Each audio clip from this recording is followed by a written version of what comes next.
Salamat po noon, pinakilala ninyo sa akin na ang aking pangalawang ama. Si Tito Glenn de Leon.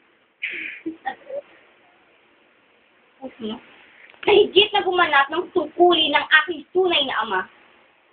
3 taon pa lang ako noon. Hindi lang niya ako pinatuloy sa kanyang bahay.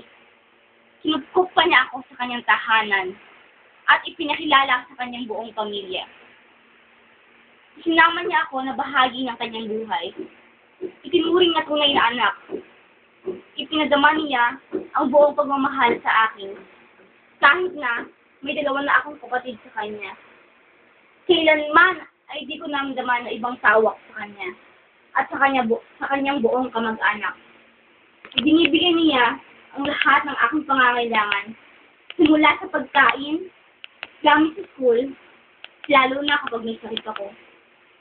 Nang mahalin niya ang mama ko, ay minahal din niya ako.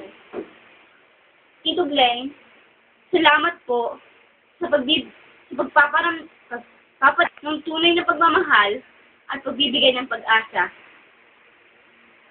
Sana po, Tito Glenn, sana po ay hindi kayo magbago. Sana po ay hindi kayo magbago at patuloy ninyong hawakan. Sana po ay hindi kayo magbago